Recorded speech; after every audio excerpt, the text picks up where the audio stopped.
Yeah, so Sub-Portrait is Nautilus shell. So it looks like there's a 3-year span, 99 to 2002.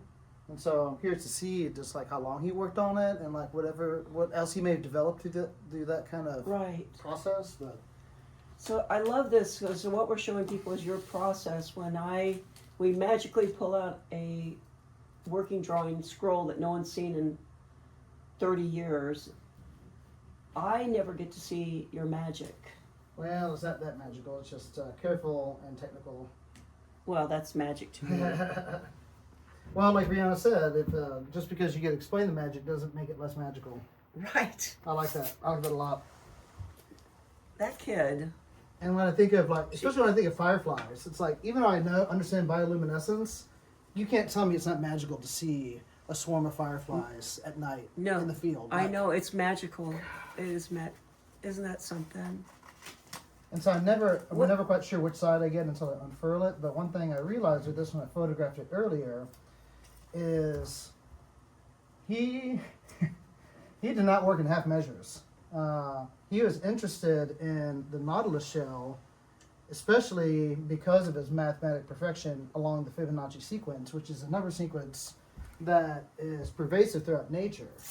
And I probably would have just drawn it intuitively and like, oh, it's something like that. Right. No, he plotted out on this side of the paper the actual mathematics, so you could see the squares expanding as it goes back following that mathematical sequence.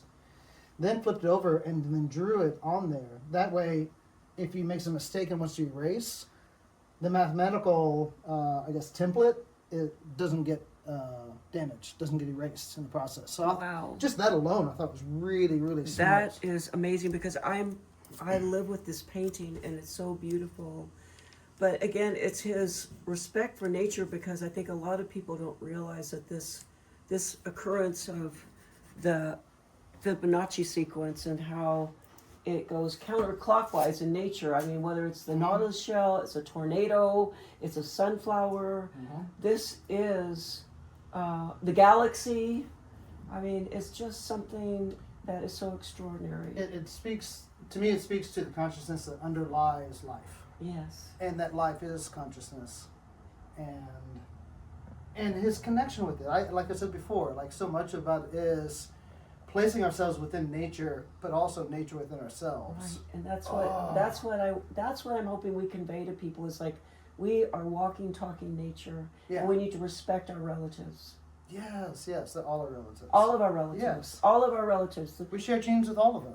Like even mushrooms and trees. It's like they're literally. Can I say something? When I croak, I want to be a mushroom because I want to know what is going on under that cap. But also, I think your mushroom would be way too trippy. I think it would be dangerous. Eat me. But yeah, and so again, just the drawing, and I know that for him, he's just trying to get the contour line so that when he transfers it to the canvas and the painting, it's correct. But again, his level of detail and understanding is mind-blowing. It is mind-blowing, and as the wife of this meticulous man, I used to drive him crazy because I would think lining up the raised beds in the garden, like, that looks about right. And I'm sure he's seething, sitting in bed watching me do it. But he also used the Nautilus shell as an idea for architecture. Yes. And every time he drew it, he always plotted out the sequence. He never just intuitively drew it. No. Like, I think I found maybe 2 little thumbnail sketches, like literally this big, that he just kind of drew it in there. But every other time, he would spend the time to plot it out. I think he enjoyed that process. Yeah, he did. I think he liked kind of diving into, just the underlying. I'm missing the word here. Structure. I do get all Barbara Walters touchy-feely. How do you feel when you open these scrolls? Because you come to me and show me what you found, but I am never, I was stunned when you opened this the other day for me. And so what is that like when you open these scrolls? I mean... Well, it's a window into his mind and his process that even as an artist, I don't get to see. I only get to see my process. Right. And so this level of the fact that he archived everything is amazing. That we can experience this. Yes. And that it is still around for us to discover in a way that it feels like we're in the moment. Yes. And that's what I like, because I feel like I'm right there at the beginning of this, thinking, wow, I can't wait to see where this goes. All I have to do is walk up there and see the painting on the wall and be like, well, that's where it goes. But I can see the whole journey, and it's the journey that's beautiful. And that's why it's one reason I really like teaching, is because I get to show the journey. And I get to show that students, it's not just you make the thing, it's all the things that led to it. Art making is what makes the artist, not the finished product. Exactly. And there's so many lessons in the process of art making that Yes. teach you how to be a good human, how to be a good friend, how to be.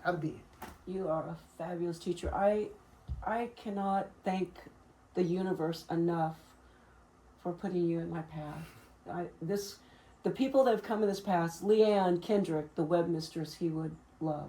Yeah. You, he would trust. Yeah. Melanie knew James, and he would be honored to have her part of it. Rihanna is what he wanted to see the next generation picking up the torch.